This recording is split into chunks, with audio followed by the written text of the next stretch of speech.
welcome you to today's edition of the People's Debate, and my name is Caesar Sindele. In the studios, I've been joined by Chandela Erasmus Mukondo, Patriotic Front, Information and Publicity Secretary, who is also known as Chief Admin of the Information and Publicity Desk of the Patriotic Front. Good morning, Mr. Mukondo.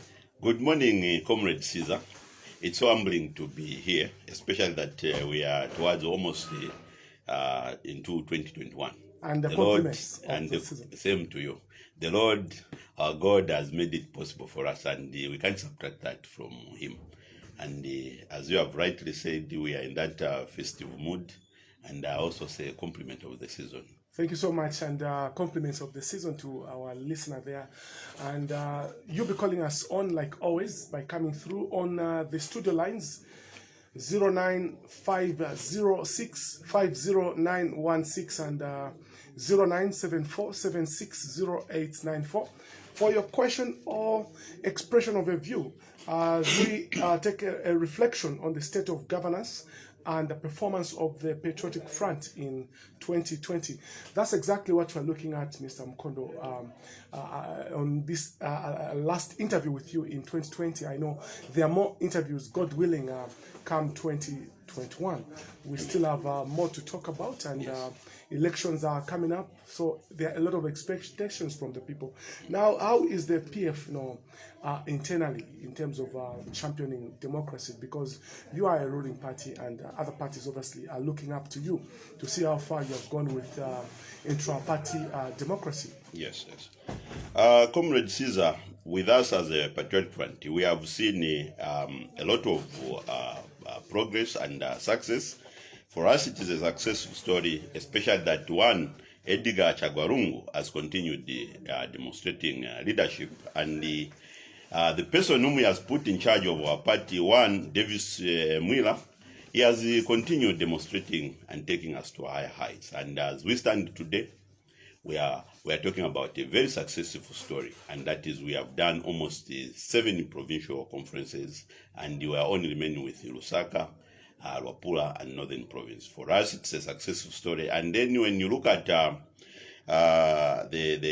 intra-party politics that have happened this time, we started as way back as 2018 from the section, the ward, I've forgotten the branches, the wards, the constituencies, the districts, and then the provinces, the conferences, which culminated into the 7 conferences across the nation.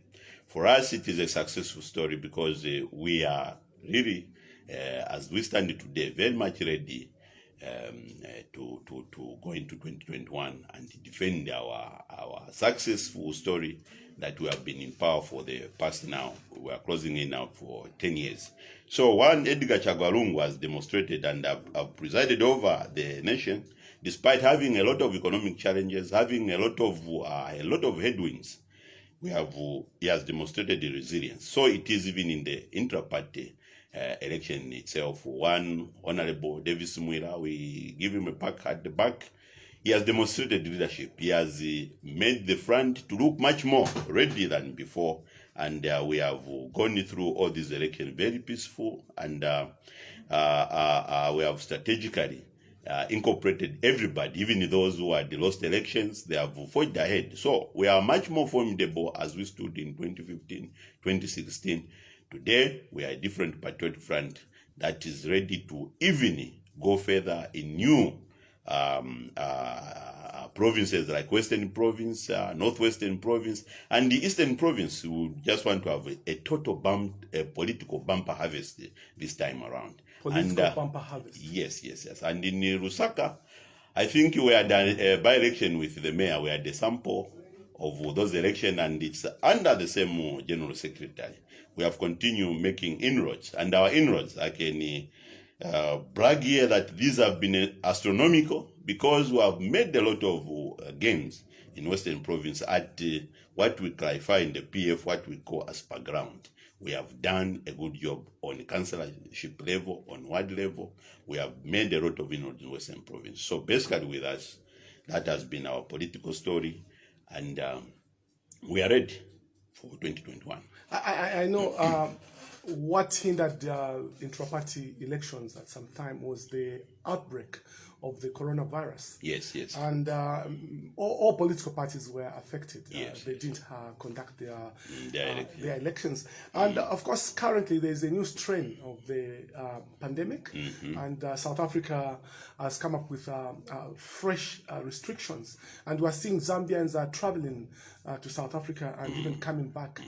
Yet there is no serious adherence to health guidelines to prevent the further spread of COVID-19 in this country. When I interviewed you earlier this year, we discussed at length about COVID. What could be your reflections as PF in the manner Zambians are handling the whole thing of COVID-19? You know, as a Patriotic Front, we continue to appeal to our people, especially our Zambian people out there, the marketeers and those people who are strategically helping us to move this economy forward, especially the transporters. And if you talk about the COVID-19 itself, it's more like an imported commodity. It normally comes in the way you have just demonstrated or said. South Africa has another new virus which is now attacking our people there in South Africa. And if one driver comes with that virus here to mean, and the rate at which it is spreading, it's faster than the first COVID. And you know, we need to tell our people that we should not put down that guide. Let's continue wearing masks, and especially if you look at the laissez-faire attitude that I've seen today. You see, when I was coming today to this station, you find that almost everyone is not wearing the mask, and we are no longer moving with that alertness. So our appeal as a Patriotic Front, we are still appealing to our people. Look at one Edgar Chagwalungu has continued wearing his mask. Look at even the opposition leaders. It could be even Ekaindi Chilema is still wearing his mask. I think our leaders have continued demonstrating that we are still in this COVID environment. Our Secretary General has continued wearing masks. And even when we have gone into this intra-party politics, we have continued demonstrating to our people that we are in this environment. So there is need not to put the guard down. Otherwise, we risk contracting this much more vicious virus, which is now moving at an exponential rate. So basically, as Zambians, let us not lose our focus. We are in this pandemic, and the new normal that our president gave us is not that one of saying that we should continue moving without masks, but we are telling our marketeers, the bus drivers there, continue helping this leadership that we continue implementing that those international guidelines, and we continue adhering to the local guideline that our Minister of Health has continued preaching and telling us. So ours is that one of, let's continue. Let us not relent as a people of Zambia. Let us show resilience against this virus. This virus, it does not choose. It's an enemy of anybody. It does not choose whether you are Muslim, Hindu, Catholic, or Christian, or whatever religion you are. It is equal. So basically, let us not relent. Let us not become take things for granted. So our appeal is, remember what is happening, or can you get back to where we were in March? Remember what happened, or what is still happening in the United States of America and then in the UK. So for us, that's what our message is. Right, you have spoken about His Excellency President Edgar Lungu always wearing a face mask, and other leaders in the PF, as well as those in the opposition, like you said, President Ekaindi Chilema of the UPND, have maintained, the standard, practice, yes. the standard. But we have seen this year the Patriotic Front leaders who are supposed to be good examples of wearing face masks, mobilizing people in huge numbers who flock around them during meetings without face masks. Is that not taking things for granted, as you said? I remember very well. You should have been very exemplary. I remember very well. You remember, I think we had we addressed the same concern, I think, somewhere in June, somewhere there, July. And I think you spoke about our Deputy Secretary General when he had gone to Western Province, and then the other one was Bowman Rosambo. But as at to date, I think all the people, they have realized and they have continued demonstrating leadership. Today, I haven't seen anyone who has put the guard down as concerning the leadership. But we are very much alive to the fact that there could be some problems here and there, but it's important that we should not take this issue lightly. It's a pandemic and it's killing people, and a lot of lives we have lost so far. We are now it has affected almost 80 million, and in the United States of America it's 19 million. Somewhere 300 and almost plus people have died as have come to that. So basically, let us not take this virus easy.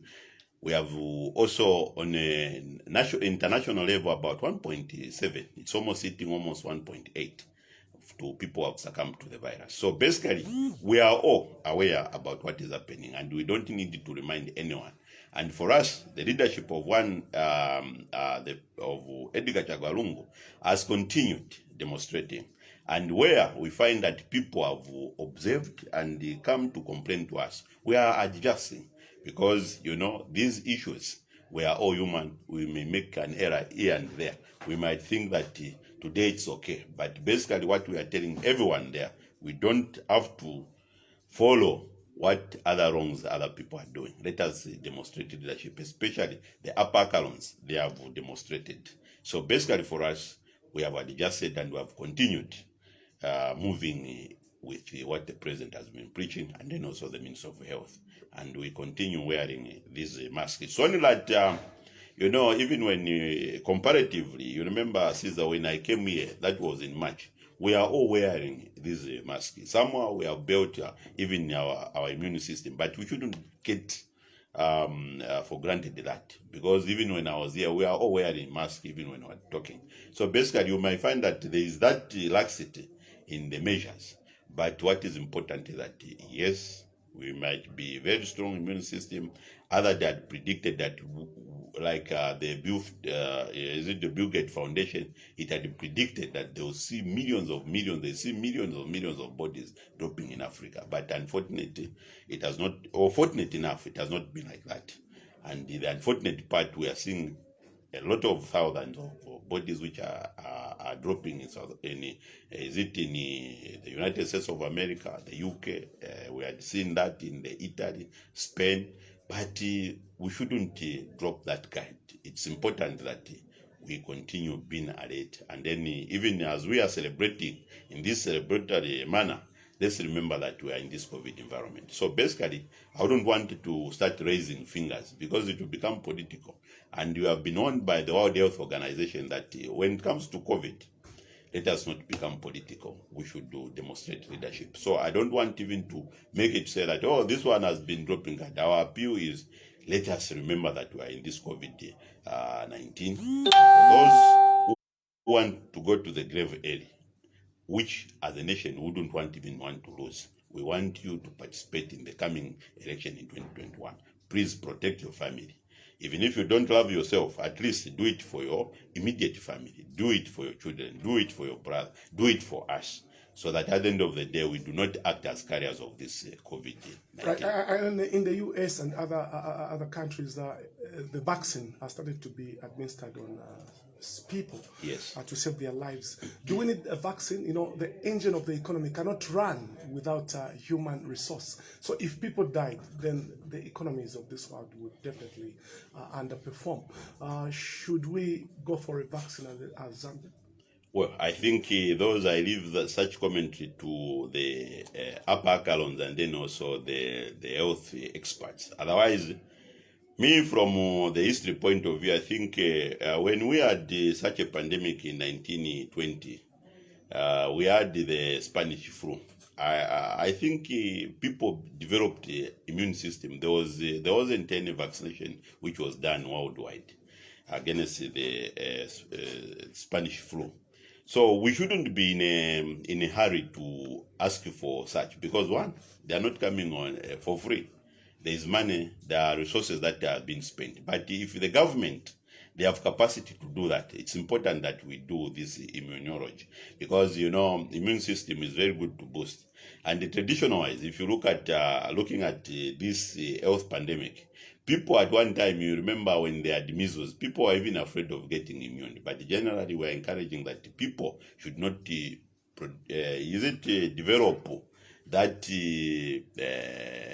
some resistance against change. So if the government have that capacity to give us this immune, to give us these jabs, let us encourage our children, let us encourage everyone so that we receive this resistance. Remember, polio, we had it was a world pandemic, but today we were suspicious that these whites, they were going to destroy us. But where are we today?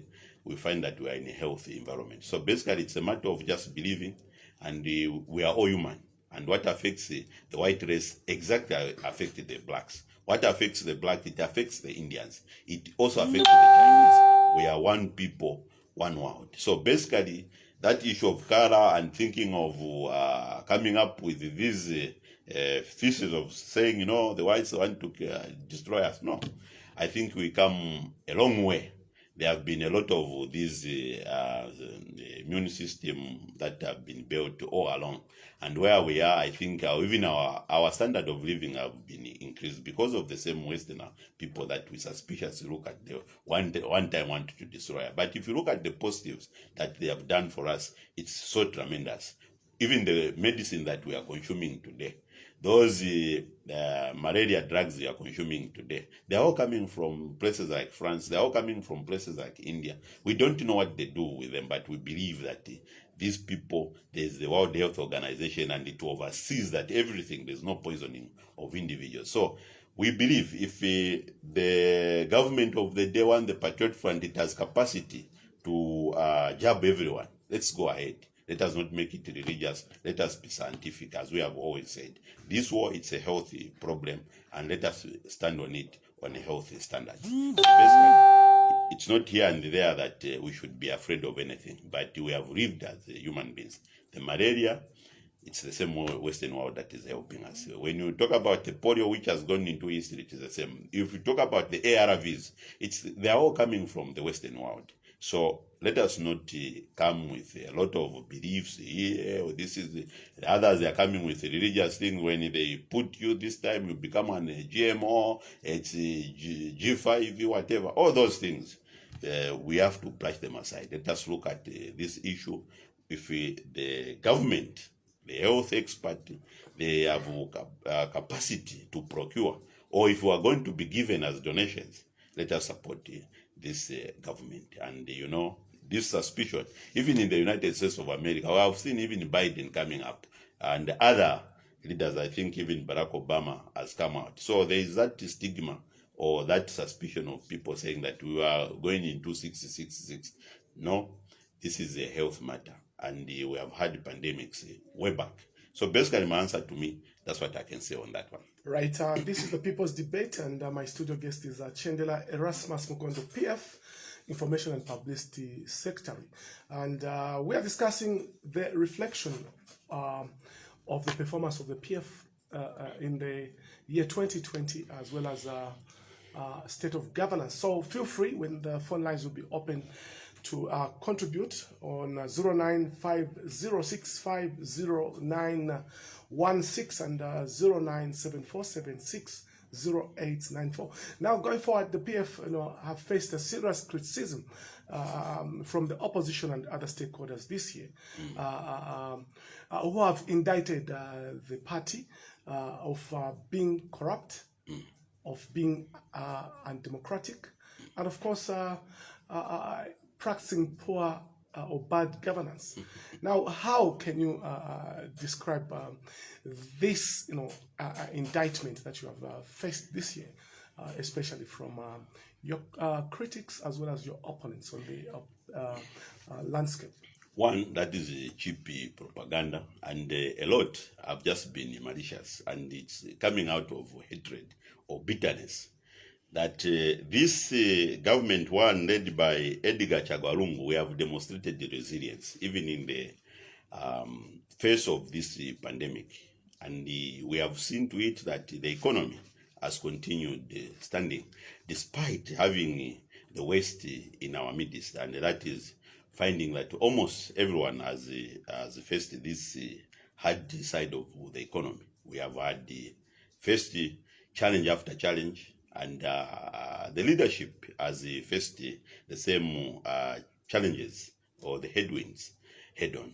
So basically, when we hear people they're talking about corruption, it's very unfortunate, because some of the corruption that they have been talking about now, it's something to do with COVID. COVID funded donations, what, this, that.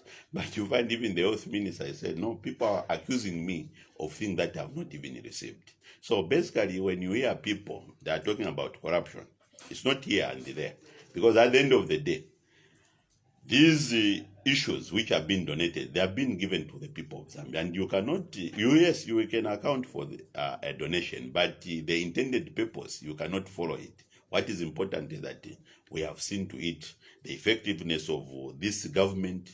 It's where we stand as of today. We even had a report, I think, in November, where they have classified this government, is it a nation, that we are the fourth safest nation on earth. So basically, and if you look at what these people are talking about, when you talk about the use of COVID donation and the effectiveness of what you have seen happening, if we did not give the materials to the intended people across the nation, as other people would want us to do, to account, to start counting, no, these ones have been given, is it this, the liquid that we are using, the sanitizers, these what, others they were looking for, I don't know what I would want to say, because I'm also a chartered accountant, and I've read the report which has come from the interim report from the Auditors General. Basically, an accountant will want to look for, even when people are dying, you want procedure to be followed. Even when there is a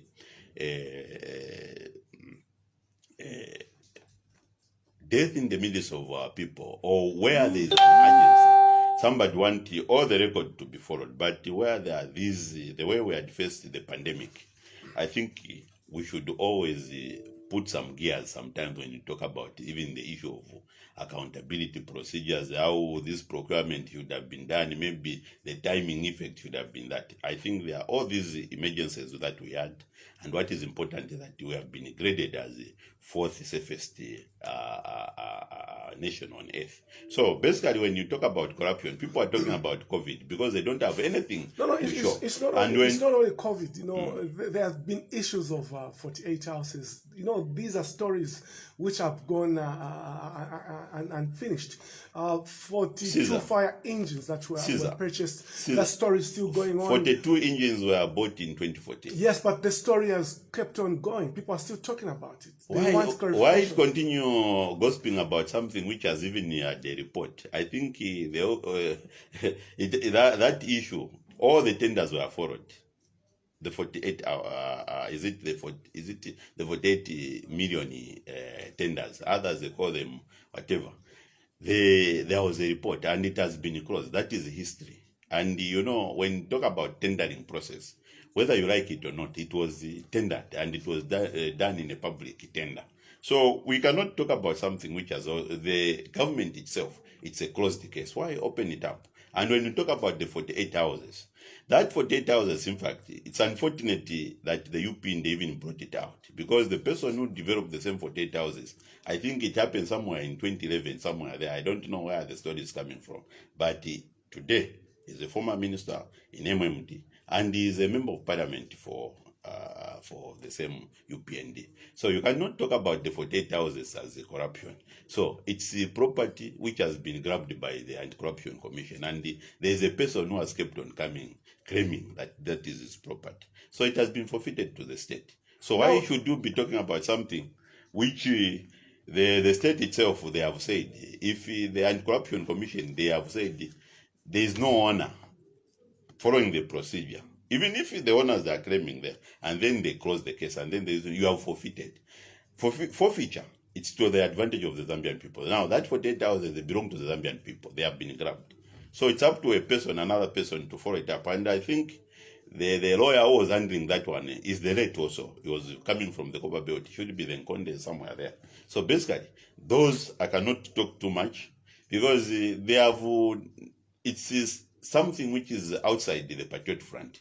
Unless if you are saying that property was grabbed from the council, or it was developed on council land, or it was property which Edgar Lungo is the child, Tasira there had said is the one who developed it. But those things, they have nothing to do with the governance of this nation. They have nothing to do with Tasila anywhere, or the wife of the president. So why should I waste the time talking about something private property? And this private property, I think they were traded in Bank of Zambia using the standard, the international standards. So the money, where he got it, he traded it through the Bank of Zambia. So basically, that is too much for people who are in the compounds, people who are on the street. It's too much for them.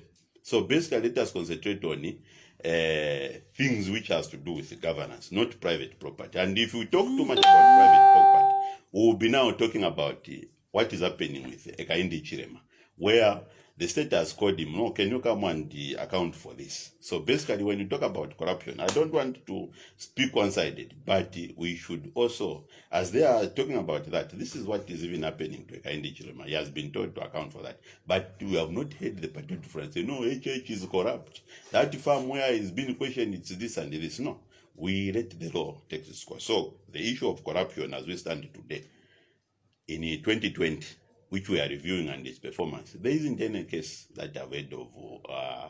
This scam has been caught, he was stealing here, or justice minister this. But the only thing which I've heard is that one to do with the COVID funds, which the minister himself has clarified he never received it. And people want to Mr. account. Kondo, I know you would love to talk about this at length, but indictments of such kind always tarnish the image of somebody or an organization or political party. Now, here is the party in power, and such allegations have been leveled against the PF.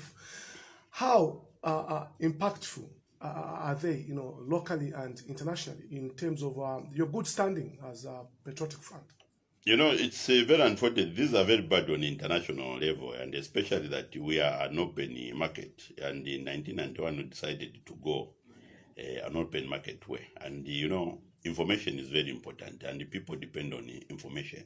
So our market, they depend on the information that is coming out. And how is the information being detected? Through social media, through also this radio station where we are discussing about the nation, and then also the traditional newspapers that we have. So information is very cardinal. We should do at all time guide this nation. The United States of America, it's very good when it comes to protecting itself. You might find that there could be even around maybe even 36 million people who are suffering in the United States of America, but they will never talk about 36 million who are abject poverty. As we stand today, almost 150 people in America, they have been declared bankrupt. But you never hear America talking about that poverty levels, what has happened, even criticizing the government. But the unfortunate part of the opposition that we have, they want negative news, and to make sure that negative news is used against the ruling party. But the unfortunate part, what did we see? We see the dollar going up, because anything that we talk, it can either build or destroy this economy. And our appeal, and we have always appealed to just hold your thought there. You're talking about the dollar going up. You are slapping the blame on the opposition for criticizing you. Yes. We are. And it's the opposition that has caused the dollar to perform negatively against the kwacha. Yeah, that's the thing which I'm talking about here. I'm saying information. I'm blaming the opposition, and that's the negative side of things. I'm a financial accountant, and I worked in the Barclays Bank for almost 4 years under foreign department, and I can tell you how we speculate these rates. It's very simple. It's under the dealership, and you look at how things are happening and how people are behaving. If let's say the Asian communities that don't want to spend money because there is the risk of politics, they are saying that anytime there will be any change, or there will be violence, there will be this. People will behave according to that pattern. So basically, when you look at what we have at the moment, look at the copper prices. The production has continued being the same. The copper has not been affected. It has never slumped. Thank God, it has continued being in the same good range that we have been anticipating. But what is making it not to perform well? Some of it's coming from the loans that we have borrowed. You know, credit rating and these credit rating agencies, there are people who are out there who would want to make mileage out of it. These smaller companies would want to go to Zambia and make a name out of it. You find that, you know, there's the African Confidential report. It has reported Zambia as, you know, they have failed to pay 42 million. They have failed to Zambia in a debt crisis. Zambia is now failing to this. But if you look on the ground, that's not the situation. So basically, these issues of getting information, which is part of the part of us as a people here in Zambia, it's unfortunately making it available to the international community and the opposition. They have been feasting on that, basically. But if you look at the economy itself, we have continued paying the civil servants. Not even a single month have we failed. Is that true? It's very much true. Unless you give me, you say, no, Minister of Fisheries, they are not being paid. Minister of Health, they are not being paid. It's very true. Because if we failed, today social media will be filled. And that's what the opposition will want to see. Just to fail even 1 month. You look at what happened at University of Zambia when to do with even just balances. When the vice chancellor there, he just said that these students, those who have failed to pay the 53 million kwacha, won't sit for exam. You saw how they took that one. It is a Patriotic Front which is failing to pay. Even an accounting problem where an accountant has failed to follow a debtors list, it becomes a governance issue. So that's the level where we are going.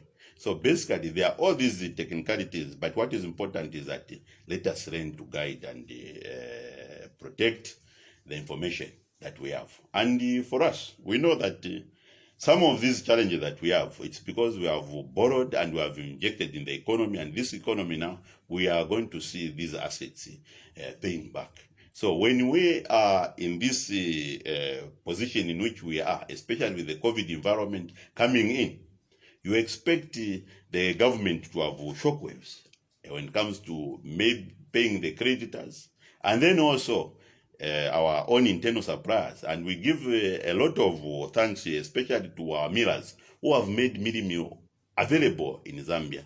And then the national service who 24/7 has guided this national commodity to be within Zambia, not to be saboteurs. And the other one is the procurement of oil. We have a lot of suppliers there who have worked well with this government, and we continue giving them a hand on their back, that they continue supporting this government. So basically, what we require at the moment as a nation is being resilient, not to be cantankerous or practice this politics of negativity. Remember that when you damage the economy, it means you're not only damaging the PF itself, you yourself, you are going to suffer. The rate tomorrow that you are going to be subjected to when you want to travel outside, it is you as an individual who is going to suffer it. But if we protect the information, we protect our economy, you will find that things will work well for Zambians. This is the reason why you find countries like South Africa, they are going through hard times today. The economy is closed, but you won't hear not even one individual talking about South African predicament there, the rising in food prices, whatever. They are all quiet. But you hear even a South African minister, when he comments, you pick that negative comment, you make it even a headline into our newspapers. That's how we have gotten to, how negative we have gotten to. But I've never heard a South African newspaper picking a Zambian minister commenting on South Africa, what is happening, or what is happening in Botswana. All these, they are closed economies when it comes to information. So information is cardinal. Let us protect it as Zambians. Let us protect it either from the ruling party and then also from the opposition. So it's both the opposition and the ruling party who are fighting over leadership, right? And we have seen in this fight politics of slander, name calling, tribal attacks, and other vices that are obtaining. How going forward are we going to do away with this? The way going forward, I think it's the 2021 election. When it comes, we need to vote out the tribalist, and we know the tribalist, so that we may get back to the politics of 1991 to 2001. You only vote out that which is in. No, in fact, the UPND, it's also part of the legislature. They are part of government. And then they have been receiving drawing salaries from, they have more than 50 members of parliament who are on government payroll. So that's why we are saying you vote out characters like them, those who are tribalists, those who have perpetuated the negativity. Let's vote them out. And remember, we have also part of the reviews, it's the beauty. Those who made sure that the 1.7 million disabled people with living with disabilities, they cannot have access to go to the legislature. Those are the people that we should remove, those who are discriminatory. And then also, we have to make sure that even as we head towards 2021, especially, we have some clergymen, especially that one who is coming from where I'm coming from, the Catholic Church, some former bishop who has been seen preaching negativity and giving false prophets, falsehood. We have to make sure that we criticize that. And I'm very happy today's newspapers, the Catholic Church has distanced themselves from former Archbishop of Lusaka, Telefoni Mpundu. So basically, that's the way forward. So the way forward, let us be positive and let us call a spade a spade. If Ekaindi Chilema has erred, let us criticize him. If Edgar Lungu has erred, let us criticize him. If Telefoni Mpundu has erred, let us criticize him. So that at the end of the day, no one should be a sacred cow. So it is even the ruling party, if it has gone the way you have been criticizing, and I'm very happy you talked about the Patriotic Front. They have been indicting us, and they have been bringing a lot of indictment against us. And for us, we have not acted negative against them, but we have worked to see that this is the best way forward, to see ourselves how we are performing. And in that vein, we have not at any time reduced the political space for our people. We have instead increased it. And we have seen even leaders like Akenda Chiluma. He was in Zimba there. He was somewhere in southern province. And he taught us new words like Pamunyoko. We have gotten to know about that. It's because of the political space that we are offering to them. When he went on, is it the northern province, the other side? That word, because in my native tongue, if I have to mention it here, it means I'm insulting. So, but he mentioned that word when he was in our stronghold or our bedroom in Kasama when we had the Rukasha by-election. So basically, so when you talk about the political space, under good governance, we have demonstrated and we have continued demonstrating. It's just the unfortunate part that the UPND has continued fighting the wings of government. The UPND has continued taking on the police as their greatest enemy, which is not supposed to be the case. So basically, let us be law-abiding and let us follow the tenets of democracy, and then also let them follow what we have done so far as a political party which is in power. We have done almost 7 conferences. We should also be hearing from the UPND, whether they have finished or they have not finished. But it has been a dark box. With them, their politics has been coveted. Their politics has been gassed. Right. This is the People's Debate at 11:20. We'll be opening the phone lines, and my studio guest is Chandela Erasmus Mukondo, PF Information and Publicity Secretary. We are discussing the state of governance and the performance of the Patriotic Front in the year 2020. Feel free to be a part of the program when the lines will be officially open. Economically, I know the PF, you have, as a government, improved on this country's infrastructure, though with criticism from Yes. your opponents who think money is not well disbursed towards such projects. And now I want you to highlight or share with us some of the achievements or landmark achievements the PF have scored this year, 2020, which the opposition and other stakeholders have not criticized in terms of allegations of inflated prices. Look, when you talk about the same thing which they're talking about, inflated prices, it's unfortunate because all these contracts, they are being developed using borrowed funds. And for us, I think we have followed the path of one, Michael Chilufya-Sata, who had given a directive that you always engage foreign international companies. And for this case, we went into like the health, Ministry of Health. We engaged an Indian company which has been building these health centers scattered along the nation.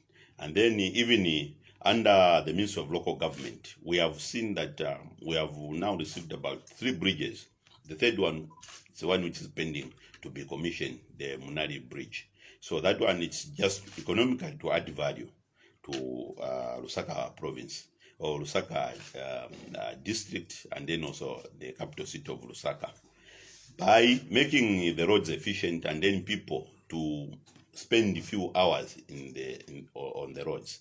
So economically wise, the roads, we come here, is it Makeni, the flyover bridge. If you go to use this Great North Road going to the southern province of Chilanga and the Kafiwe, there is no congestion anymore. It's history. If you go to Zambezi Road, the one which is now helping us to get to Great North Road, it's a first-class standard. These are roads which we are thinking that they cannot be done in our time. We are thinking of seeing such infrastructure in 2030. But today, the ring roads, they are there. If you go to Shantumbu, the Shantumbu Road now, it's littered with residential houses, first-class residential houses. So there are places where a long time ago we never thought we can have houses which are equivalent to Kablonga. Today they are there. Even as you go to, just rely here, somewhere, these new places opposite Chilanga, somewhere there, cement, you find that there are whole houses which have been erected because of accessibility to the land there. Have you been commended by the opposition for doing that? We cannot be commended by the opposition because they find it very hard. It's like we have been reducing their campaign messages. Whenever we do a project, it means they cannot talk about that. The drainage system has been done, okay, here in Osaka. But also, if you go, maybe I'll take you to Western Province. Western Province, we have seen that this Western Province, the 750 million which you had injected there, it has made that place to be land-linked. And agriculture, I can tell you today, where it is up. Cashew nut plantation, as the president went there, we have engaged youths from the women's side, and then also the youths, our men. Almost 60,000 our people have been engaged there. So in line with poverty reduction and also fighting poverty reduction, these numbers that we have been engaging, the youths that we have been engaging, they have helped to spread the wealth into their households. So Western Province, as I talked about today, there's another milestone project which is happening under the Ministry of Water and Sanitation. By October this year, the Western Province, piped water was 7.8. As I stand today, within the 90 days that they have given them, starting from September to where we are, piped water will be achieved by, as we end this 2020, it's somewhere standing like 70-80%. The people of Western Province, they have been given almost 87 million US dollars in infrastructure development to do with water. So we are talking about Western Province, which has now piped water. We are talking about Western Province now, which has become land-linked to the rest of the country. You know, there are some of these scenarios which I can give you because of a lot of project under the 8,000 Link Zambia has been stopped. Like Sesheke, the stretch land, where you are seeing there. That's how we inherited this economy. The economy of this nation, we had 3.8 billion on in reserves, but our people of Zambia didn't have roads, didn't have hospitals. As I speak today, we have more health facilities. This Levi Manawasa hospital, it has helped us even to attain what we are talking about, being the fourth safest nation on earth. When they were grading the fourth safest nation on earth, they were looking at the equipment in the hospitals. They were looking at the infrastructure. Today, the soldiers, they have, is it Mainza? I've forgotten this hospital, the one which have been established opposite State House. Yes, Maina Soko. So if you go, that's what we are talking about. If you go anywhere, Livingstone, you'll find that Livingstone have been upgraded ever since we came into office. You have also talked about Luapula in terms of employment numbers. It has brought on board a lot of projects, which are around 121. And we are boasting. That's why when people are talking about 5 million, as we are even not talking about 5 million, we are saying that figure alone, by the activities which are going on in Luapula, that has gone over, the economic effect has gone over to other provinces. We have beaten that number just by what has been revamped in Luapula. Luapula, we inherited it as the poorest. Kawambwa tea was dead. Kawambwa sugar was dead. Talk about Mansa sugar was dead. There wasn't any activities. But these, on the minimum, these are projects which are helping Zambia on figures above 13,000. Even when you talk about the defense wings now, it's very attractive today. If you hear the National Service, they were engaging just in October, I think in November, some youths to join them. When I visited, I wanted one of the child that I'm keeping is a university graduate. They say, you are too late. That one, we have better graduates, health personnel have already, who applied, who started coming a long time ago. That's how attractive our defense wings are. The National Service is very attractive. The other one is the prisons. The prisons department of under the Ministry of Home Affairs, it's very attractive today. It has received and it has been given, recapitalized, and then it has received first class. These higher buses, they are all scattered along the nation. Today, we do not use that tag of saying that Vikasenenga. It's no longer the case. But despite that, Mr. we have made the headways where our registration is. Even the prisoners, they have the right now to vote. Despite that said, you know, a lot of Zambians are still wallowing in abject poverty. The cost of living is still high. Look, you are saying you have scored. Yes, we have scored. But what do you think has caused your party, which is in power, not to redeem the masses economically completely? Look, I'll take you for instance, we talked about in 2011 that you are going to bring dignity to our people and redeem our people from abject poverty. Today I'll take you to Kanyama there. Go and look at the infrastructure as compared to 2011. People were trading Mumafi, Majododo. Today, at least they are trading on proper grounds where there are tarmacs. It's tarmacked. And even when you go to Mrs. there, I don't know what you talk about when you're saying the people are in abject poverty. Go to Mrs. there. Mrs. was not anywhere linked security-wise, just here. You don't know what it means when people talk about poverty. There's no poverty in Zambia? Look, poverty is there, but you must differentiate. There is a poverty that we can reduce, and that which we can reduce through giving our people dignity and opportunity and creating an environment in which they can trade. You understand? And then that one of where we can start using money to subsidize, and that we don't want to do.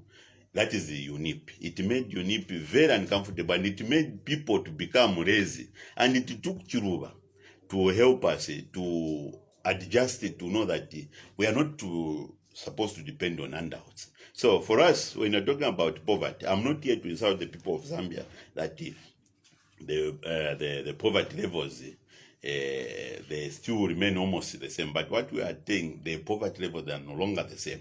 Poverty, it's whereby people, they are in a compound. There is no health facility.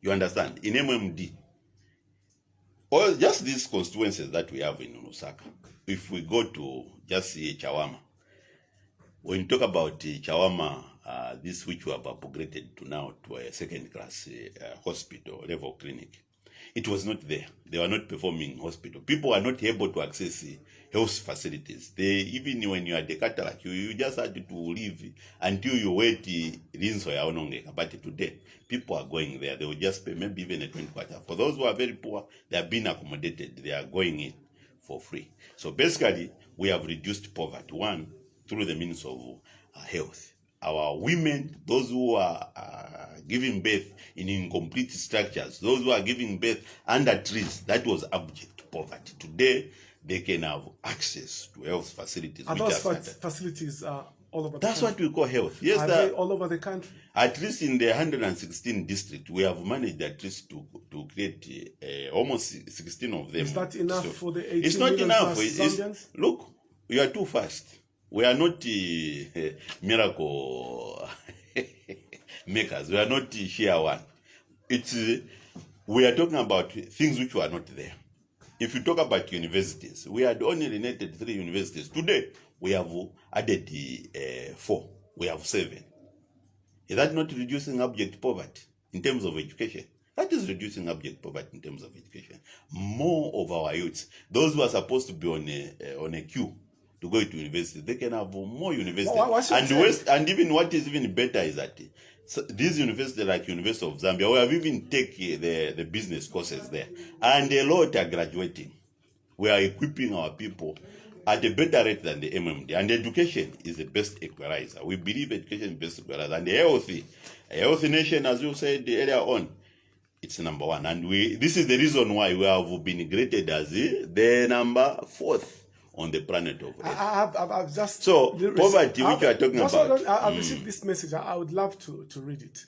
How are you here? Here we don't have good roads here in Mamba.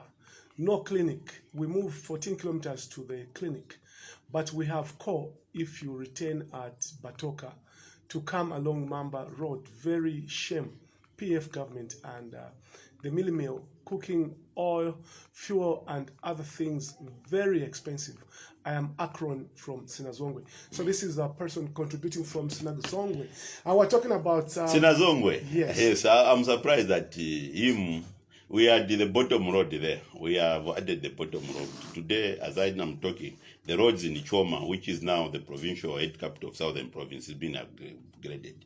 Chikankata, it used to be, in fact, one of the most poorest. The only thing which we know about Chikankata was Chikankata Hospital.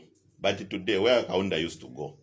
But today, we have a 750 megawatts project, which is now pumping, even today, 150 megawatts, which has been thrown into the national grid. It is all happening in Southern Province. A person who is talking, Sinazongwe.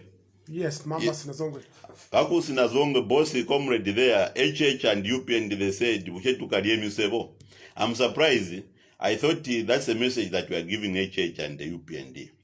But there's also talks about the cost of living, the prices of essential commodities, oil, cooking oil, fuel, and other things. Are you not also wary about that as PF? Look, remember very well, I was on the other radio, I was telling the people that, these food prices, the commodity, the increases in food prices, they have been happening from 2010. In fact, we even received that shockwave very late in 2018, 2019, when we had the energy challenge.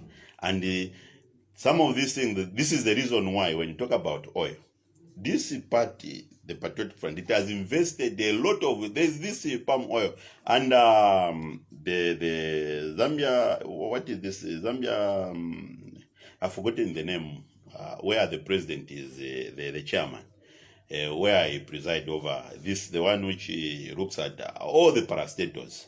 There is a big project which is happening in the Central Province to do with the same palm oil.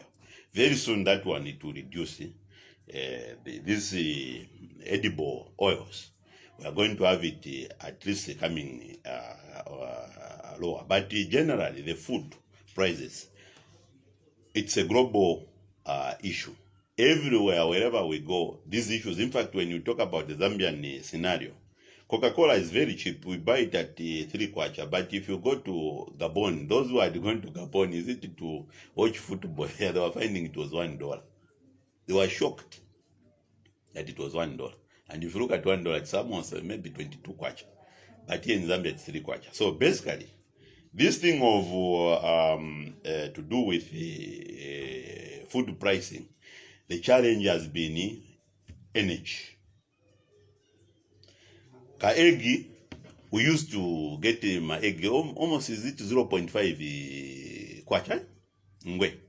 Or today, is it not 1 kwacha? An egg should be 2 kwacha or 2 even kwacha 2 kwacha, yes. You remember the history of these eggs? We used incubators, but today the incubators are consuming more energy than what we are incurring. So there is that being cost reflective.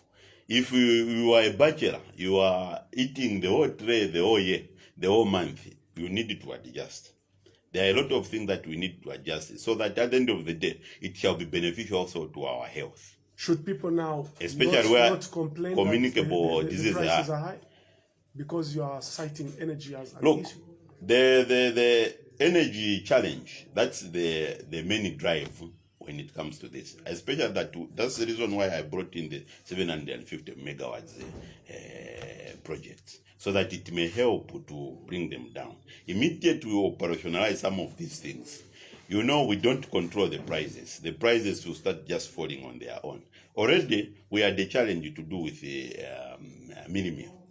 People, they were refusing. The head of state was saying, looking at the reflective rate, it's supposed to be somewhere 100 kwacha to 115. Where has it settled? Others wanted to exploit the Zambian people. It had when I came here last year, it was almost shooting almost 160, 180.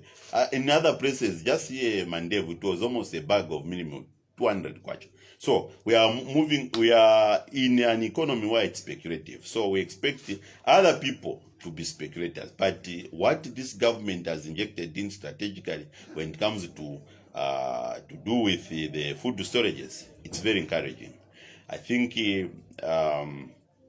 we have decided to improve the food storage. We have this Chongwe, a nuclear research center, which are going to help us to reduce further how to keep these foods that we have.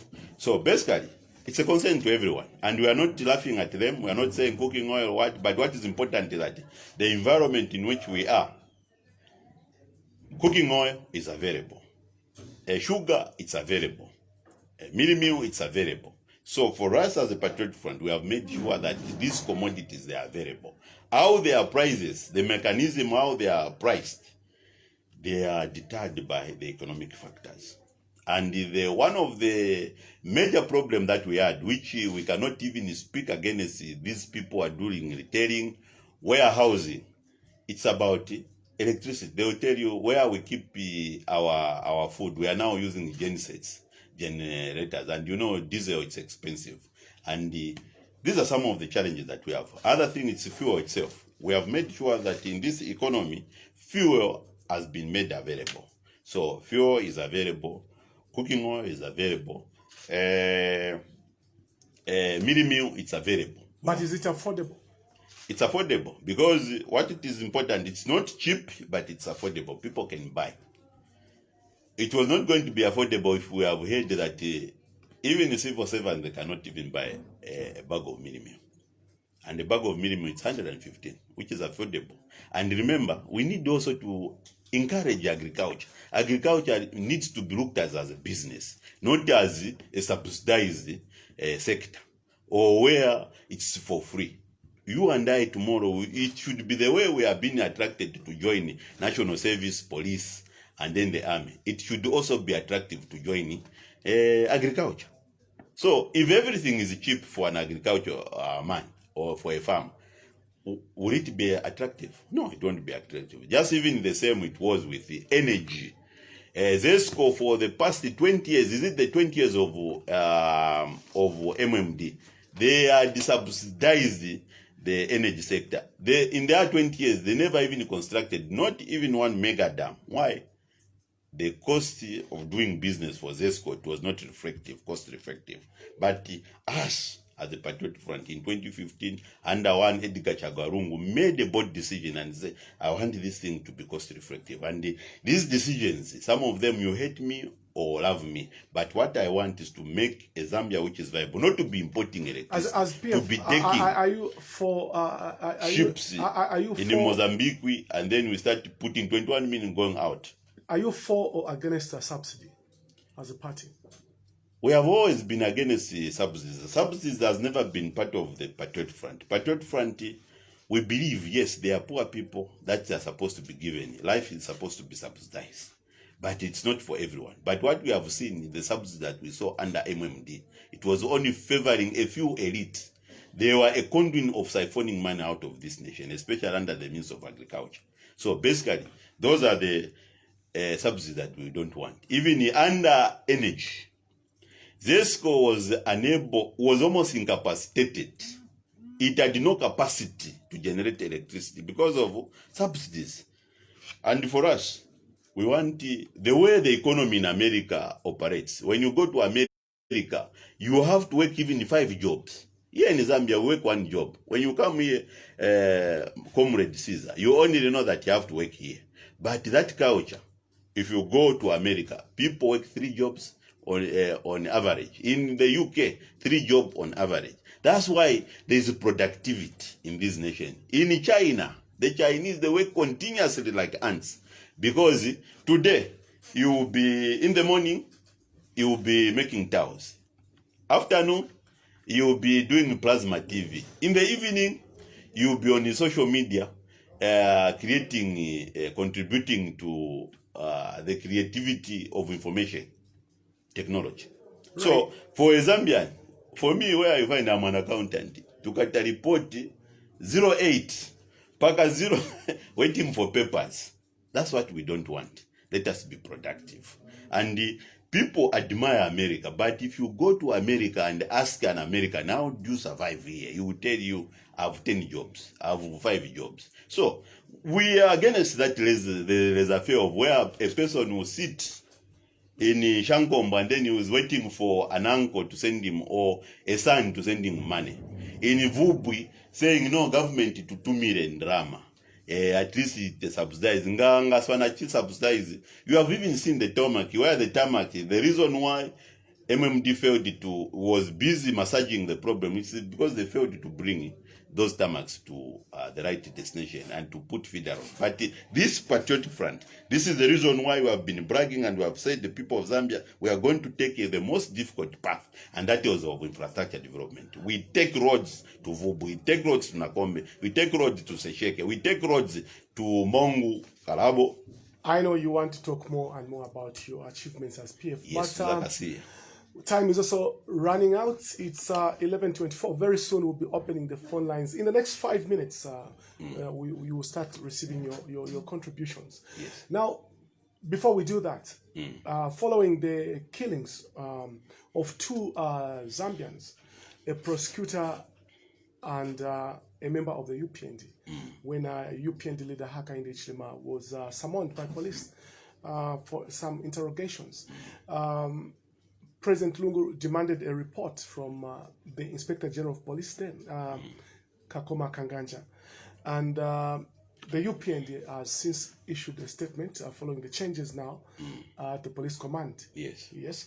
Have a statement here from UPND issued today, 30th December 2020, by Secretary General Stephen Kakoma. I'll read a part of it. Yes. Changes in the police command mean nothing if killers are not arrested.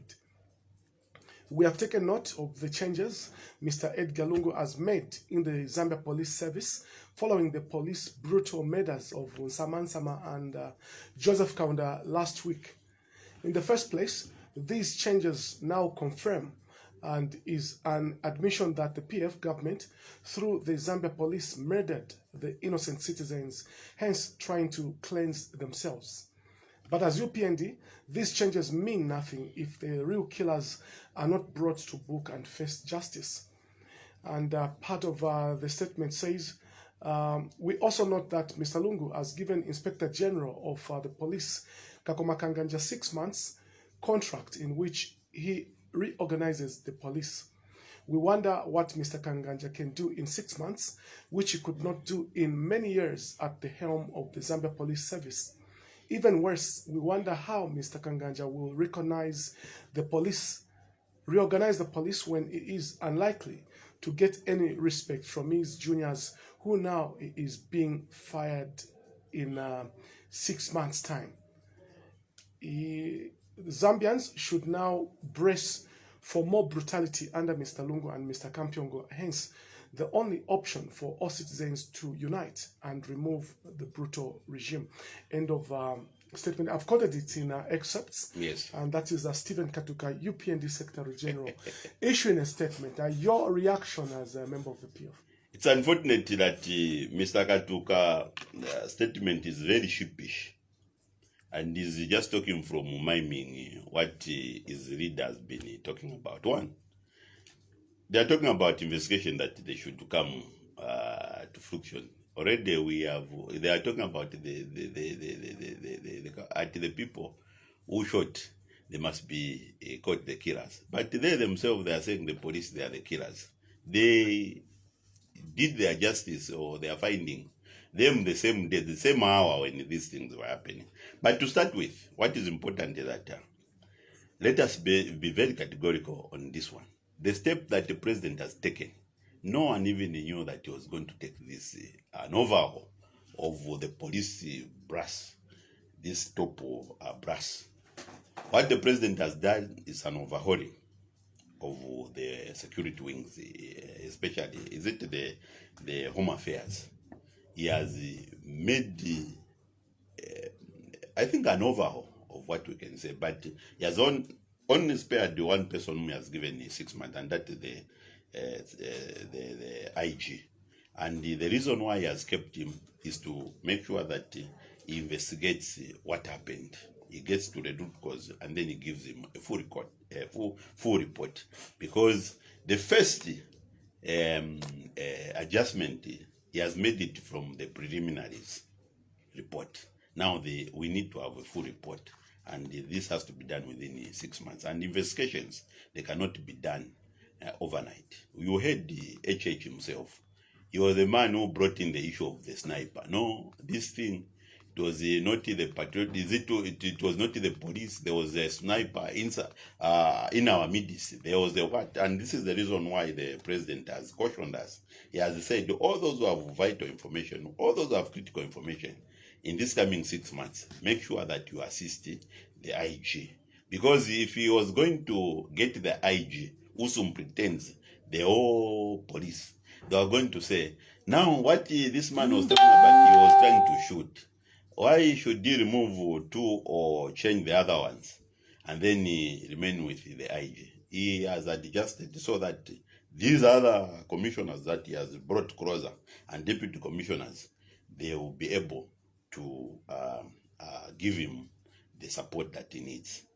So that at the end of the day, if the Kanganja is retired or his contract is not renewed, he will be replaced with competent people who have worked with him. So basically, the president is not shooting anyone. And if we are talking about shooting, the president, they are saying that he has chased all these commissioners so that he shoots them.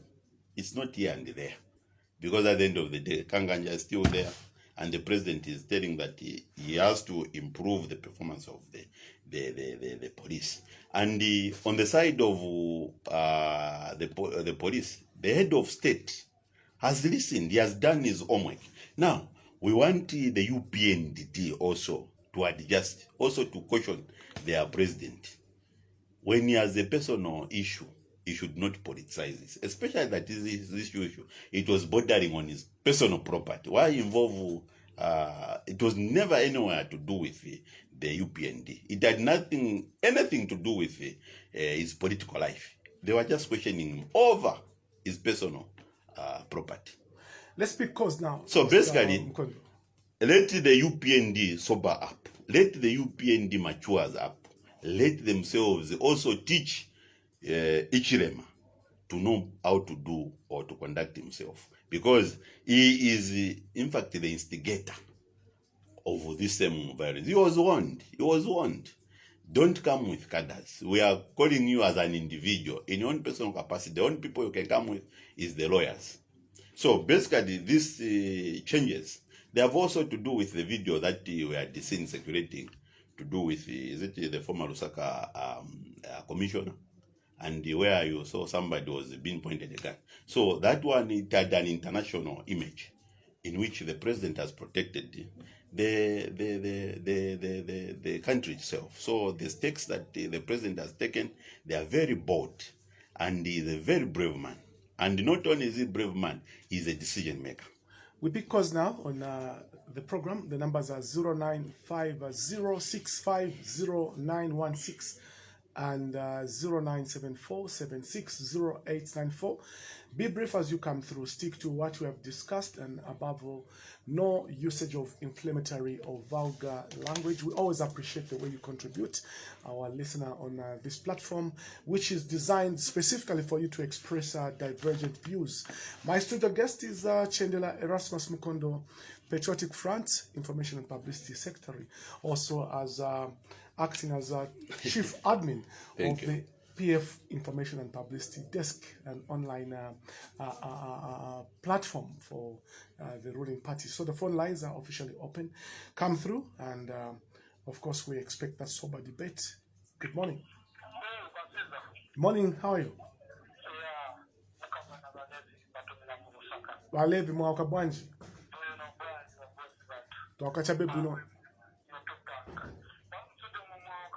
Bwino mwibwanji walevi.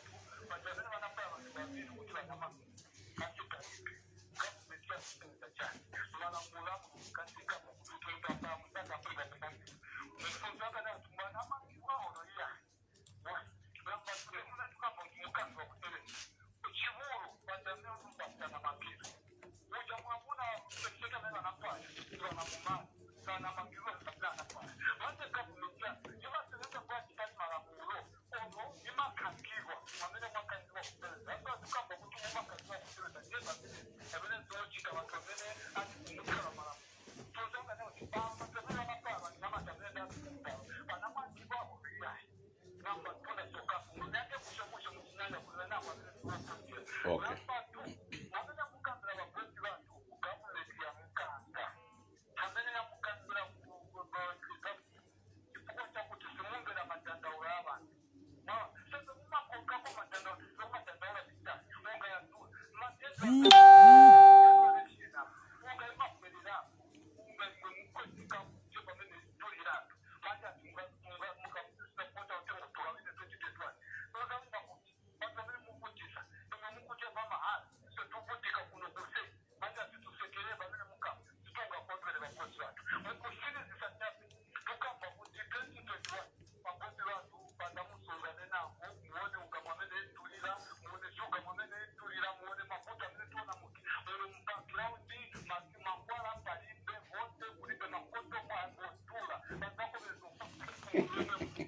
Okay, Walevi. Thank you. Okay, Walevi. Okay.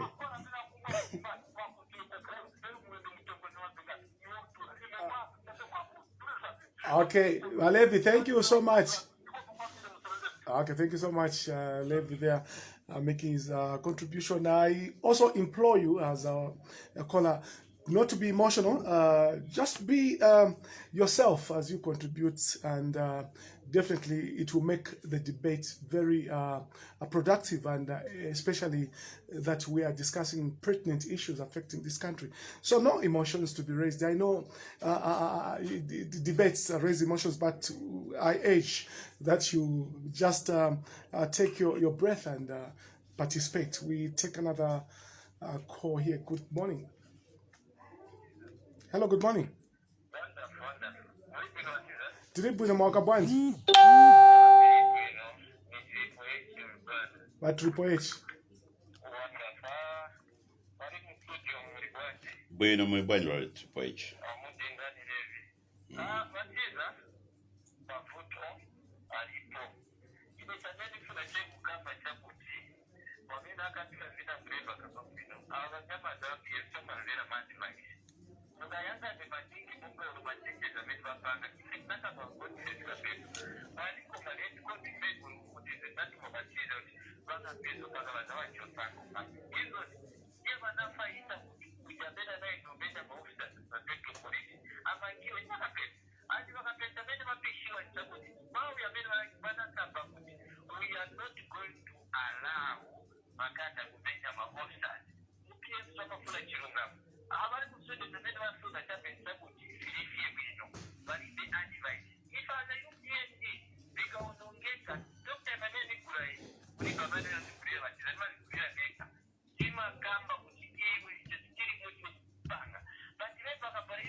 Triple H.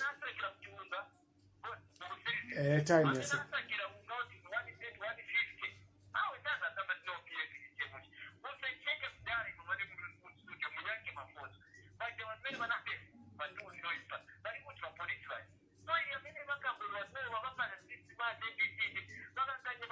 Okay, Triple H, thank you so much. Okay, thank you so much, Triple H. We'll pick another call on 09506500916 and 0974760894. In the studio, I have Chandler Erasmus Mukondo, PF, Information and Publicity Secretary, and we pick this call so that you can respond on the other side. Good morning. Hello, good morning. We are fine here in the studio. Your name? Makumbe, go ahead. Bwino mbali wa Makumbe.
Okay, Mr. Makumbe, in winding up.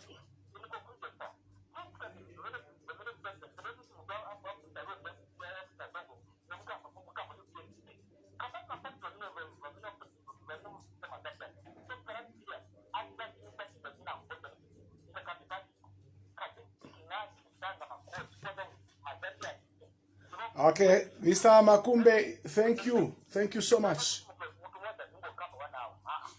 Thank you so much, Mr. Makumbe.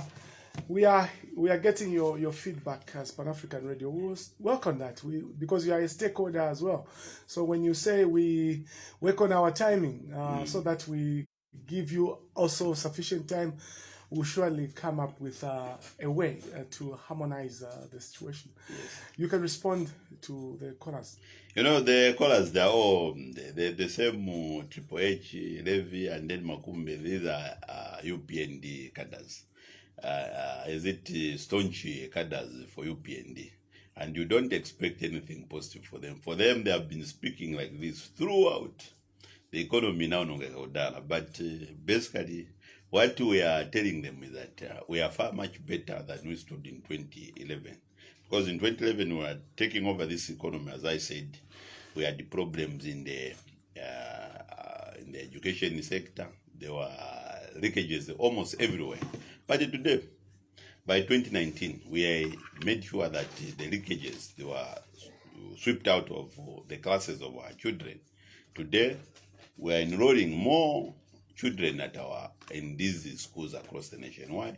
Because we have more classrooms, more schools which have been done, even in fact in Southern Province, in Western Province and Northwestern Province. So basically for us, it's the same message that we are still telling them, that this government led by one Edgar Chagwalungu, he has demonstrated leadership. And for them, they are saying the president should have listened to them. They wanted to give the president a list of people to fire.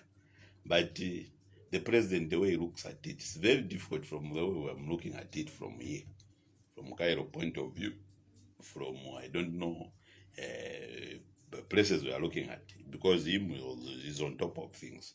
What he has done, he has overawed the police, and let's congratulate him for that.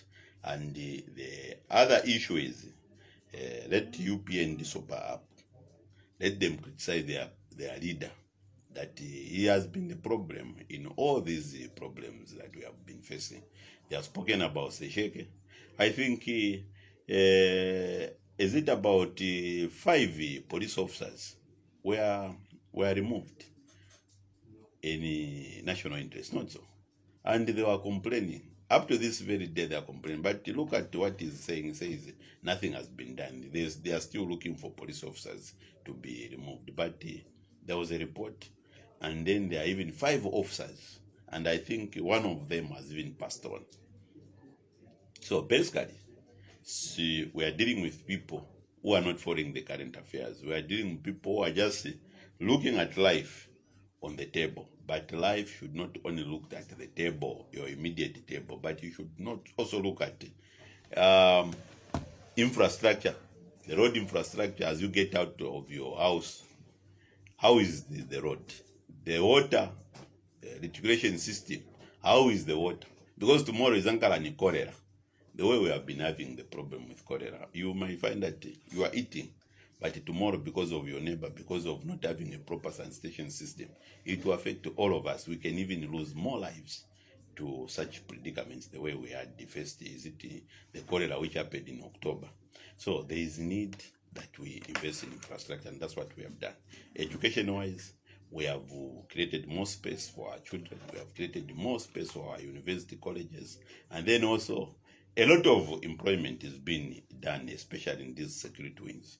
And then we have continued also making sure that they continue operating in an environment which is conducive, and that is providing the housing units.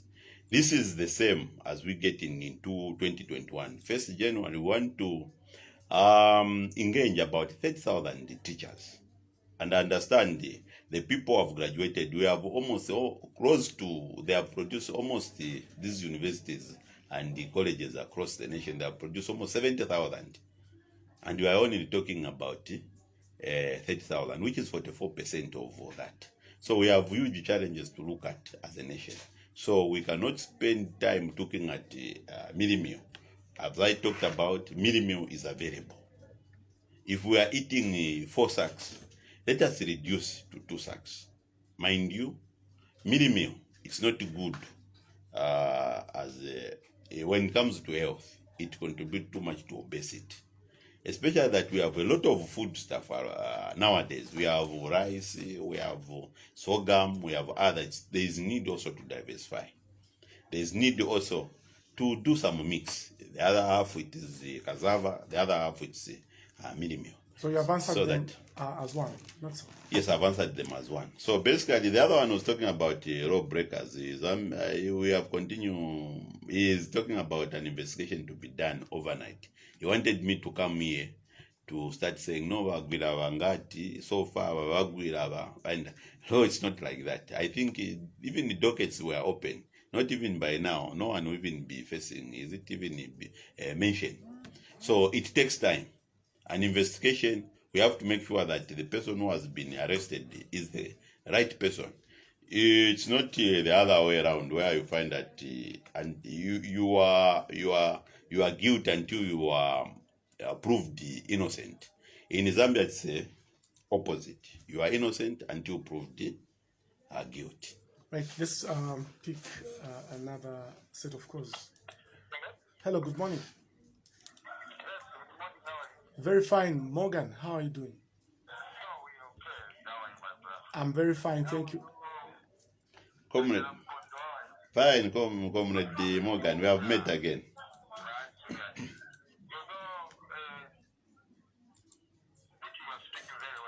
Thank you. We are the opposition when you come to power. We want to create jobs, to work on the economy, which you are failing to implement.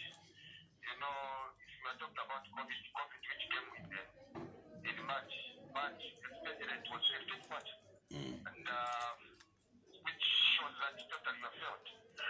Coming to the issue of brutalizing, you know, CF and the police, you are compromising, shooting people. It's not only what these two gentlemen who have done. You know, that's by university. The Martin Chibolo was died. Even your own standard from Kaoma. So for us, it's not a stretch. So using this intimidation with the police, you know that is an offense, big offense under the International Criminal Court. So for us, what you are doing, even if you come to say, you have also to control and fired so that it can be face the law. Because not but above the law. Come kill also must step down and face the law. I think thank you very much. Thank you so much, Brother Morgan, for coming through and being so brief with your contribution. 09506509116 and 0974760894. Get in touch with us and participate. Good morning. Good morning, Caesar. Good morning, Wanangoma. Fine, thank you. Right, we have Mr. Chendela Mkondo here in the studio. Twakachape mushe kanama Wanangoma. Bweradi munitandize.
Okay, thank you, Wanangoma, for coming through.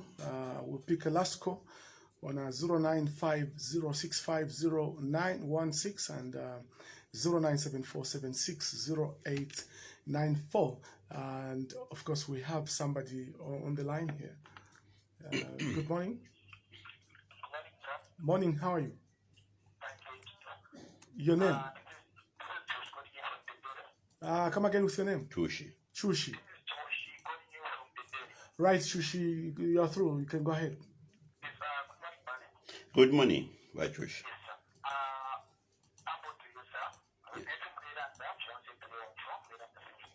Okay.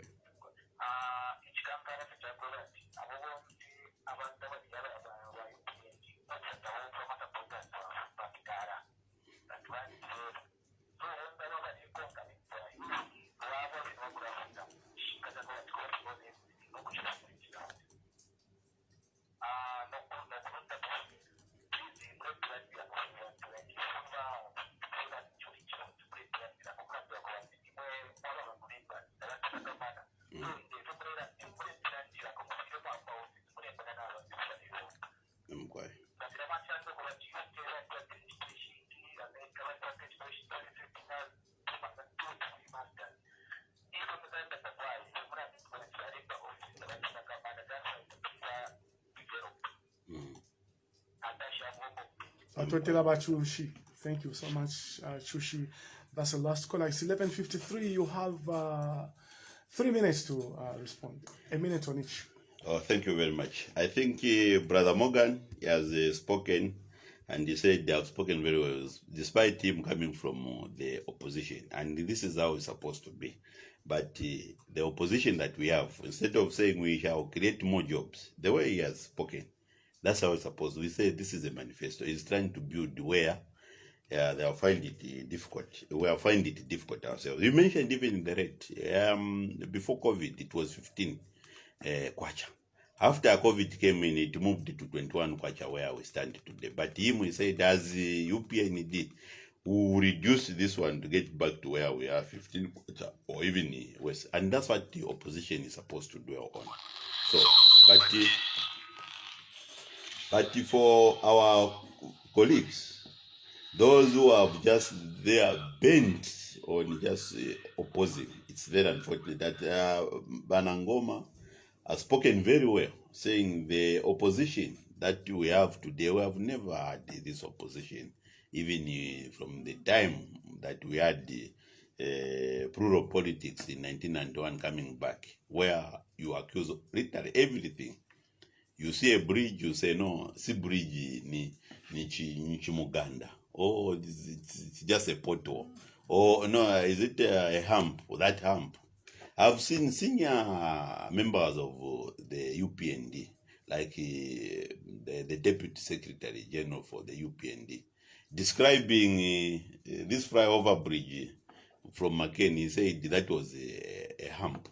You go to this other side, next to the University of Zambia, you described it, and it's a hump. That is just, instead of doing politicking, instead of him saying, what you have done ourselves, we are going to add 2 or 4 more layers. That's what we call politics. But where you just end, you say, hump. Those hump we have seen these people they are putting out. That's what this Wanangoma was talking about. These are insult, propaganda, and propaganda which has no alternative. As you are criticizing, give alternative. The way Brother Morgan talked about it, he gives you an example of before March, the rate was 15 kwacha. After COVID came in, it has eaten almost everything that is in our pockets. You'll be able to argue with you, not even to argue, but to debate. Because in a democratic a country like this, debates, they are healthy. Debates are supposed to make even the democratization process to forge ahead. And Banangoma, she has talked about even the selling of 33 buses, and she's appealing that the authorities, they should first start with HH, who is the main causer, because he was warned. Even a person who is in a compound, he knows that uyu ndiye problem. Anatenga vana vatu in 33 buses, just being summoned by the police, being merely summoned. There are people like Membe. Comrade Membe now, the president of some party, this I've forgotten, Socialist Party. He has been called before. Is it in Muchinga? He goes just as an individual alone. That's a very good classic example. I wouldn't want even to make comparison like, look, your health minister, when he was called, he took also some cadres with him. When Chitotera went also, he took cadres with him. Amos Chanda, when he went, he took, no. Those are bad examples. I will give you an example of a person who shows maturity. A person that we should emulate. It's the same member. Maybe he may have his own flaws. But look at the way he handles when he's summoned by the police. That's a very good classic example of the way we are supposed to be handled. The way Sata used to do it. Sata was arrested for 33 days in Chilanga there. We never had any problems. But talk of Ekaindi Chirem, when he was subjected, is it before the authorities, 121 days, it was more like Zambia is coming to its knees.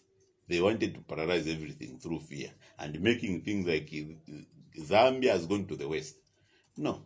Basically, I like what Nakachinda said yesterday. Honorable Nakachinda says, this man, HH, is a bloodsucker. When you talk about a political bloodsucker, a person who wants to see blood as a liberation struggle, the way we used to do liberation struggle, that was bloodsucking. You want other people, even if you no, this is not the situation at all. We're coming to the end of the program. I thank you very much. And then Father Chushi, I thank you for your support. And then also, we shall always come here to speak for our people. We shall always come here to our people. And we shall soldier on as a Patriotic Front so that we represent the majority out there. For you remember the PF for the first time, we got into power with a 50+1. We are the majority.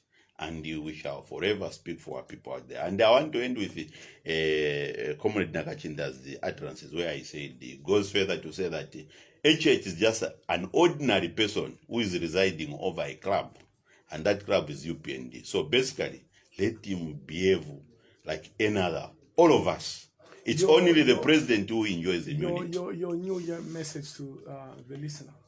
Our New Year message is that, as we get into 2021, first and foremost, let us follow what Ratza is telling us. Don't drink and drive. Let us be sober. And then the Ministry of Health is telling us that let us continue wearing masks. Let us continue remembering and being alert that we are in this COVID-19. And then, as a politician, neighbors here and there, we are one Zambia, one nation. You do not need to stab your friend for you to show that your political point of view is better than the other one. No. In a democracy, we fought for this democracy, plural politics, that let everybody enjoy. Let us accommodate everybody. It starts from where we are working, and where we are drinking, and then where we are socializing. In our churches, don't sideline. So it calls for maturity in all spheres of our life. And with that, I bring you the greetings from one Edgar Chagwarungu, who has continued presiding over these affairs of the nation. Happy New Year. Thank you. This will do for our last dialogue in 2020 between me and you and the listener out there. Yes, we shall meet next. God willing. God willing. And it's my prayer that everyone listening to this program crosses over to 2021. Amen. Well, this will do for today's edition of the People's Debate. I hosted Patriotic Front Information and Publicity Secretary Chandra Erasmus Mukondo, who is also the chief admin of the PF Online Information and Publicity Desk. My name is Caesar Sindele. On behalf of Pan-African Radio, we wish you a good day and enjoy the rest of our programming. Thank you very much. Comrade Caesar.